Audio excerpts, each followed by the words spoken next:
The topic is Malcolm X in New York, and of course we're talking to Brother LLillard about Malcolm X in New York and some of the other experiences that you had. Why don't you continue your discussion and your first contact and your first meeting with Malcolm X?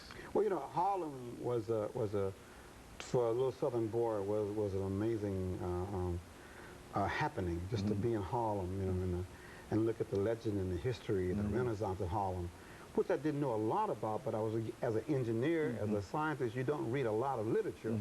But I began to realize I didn't know much about literature, or really about the Harlem Renaissance.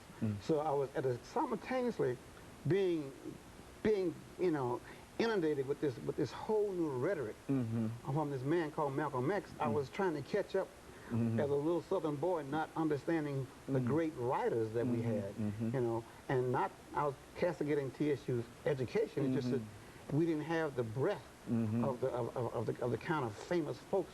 So I was beginning to read Ball and Claude McKay and all these incredible people I had never heard of. So you can imagine this little Southern boy trying to absorb and process all of this, you know. And there's Malcolm X. There's the Nation of Islam. This man's talking about the Honorable Elijah Muhammad has taught us that, the so-called Negro. I'm thinking, what is he talking about? Well, why didn't he talk like my ministers do? Why didn't he talk like Martin Luther King? And of course, about this time, it was time for the March on Washington. So in my section of Brooklyn, I'm getting involved, raising money, getting all the schools and all the daycare centers to get their buses aligned, and I'm being what I always do. I'm an organizer, I'm an engineer, I'm a layout man. I'm just busting my butt to make sure we have as many buses rolling out of my part of Brooklyn, which is East New York, right, and Bed-Stuy, to the March on Washington.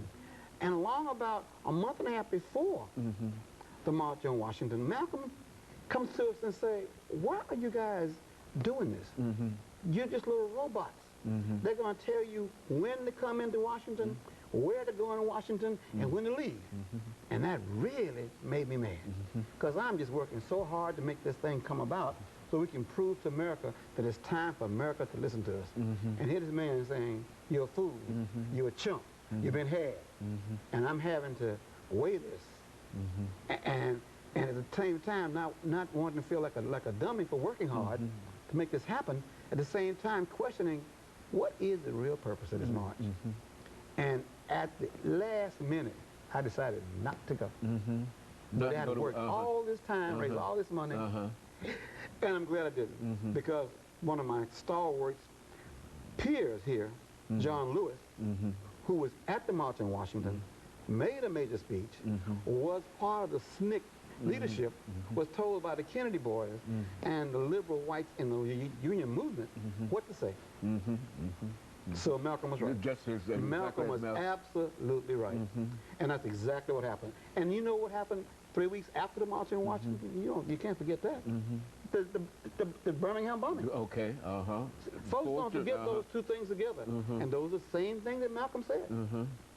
And so I had to reconsider whether or not civil rights was, at this point, should be a viable part of my everyday being. Was that my goal? And Malcolm kept talking about, well, why do you need civil rights?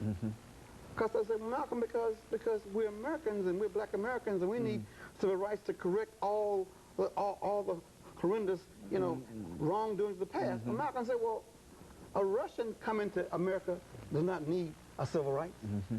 A Canadian coming to America does not need. He just put things so clearly to make us see that you're asking the wrong people. You're asking the fox to protect the hen house, to build a fence, and the key for the hen house. He just made those parallels and those contradictory statements. You had to prove him wrong. You had to look in your heart, look at America, look at experience, and say, was Malcolm being too hard on America? Was he just not giving America a proper chance to prove what a great nation we was? And he was saying, you black folks don't even know where Africa is. You don't even identify with Africa. You think Africa is a savage place. And then he would say, why don't you examine who you are as a people? See what you've contributed to the world. See if there's a history before cotton fields in America. And those are things I never thought about. I mean, he made you look at the inconsistencies and your fears, and those hidden kind of doubts you had. And when you have that many people in Harlem following this man, right, and you have not necessarily a schism in the movement between Malcolm and King, just in the setting of New York City and Harlem, King and Malcolm both had equal airtime, whereas in the South, Malcolm got almost no airtime. Okay. And so you had to, as a young man, as a developing social activist, determine whether or not you need to incorporate some of Malcolm's concepts. First of all, I had a joke with all the Muslims.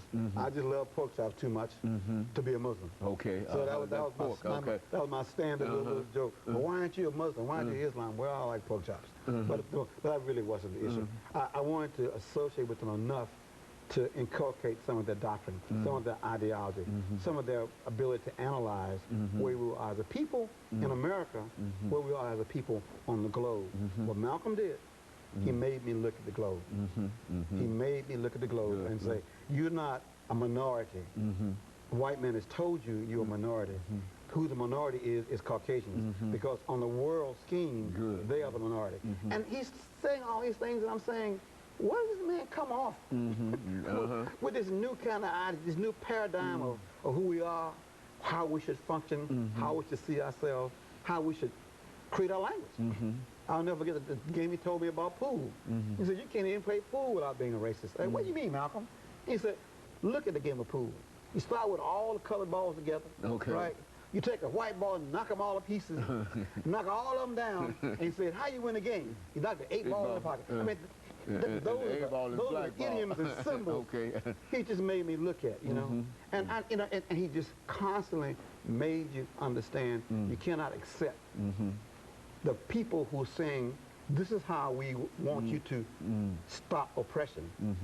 If the oppressor is telling you how to stop oppression, he's saying, don't believe it, because he enjoys oppressing you. He would always say, if a man has his foot on your neck, don't take any recommendation for how to get his foot on your neck, because he's not going to do that. So again, that's the kind of feeding he kept giving me over and over and over again. And I constantly had to remind myself, Leo, you can't sit here and say we shall overcome forever, you know. And so you had a personal contact with him. Yeah, all the time. As much as I could. I'd be close up on his speeches and ask questions and raise issues, you know. And of course, let us take this second commercial break, and we'll be back following this very short commercial break.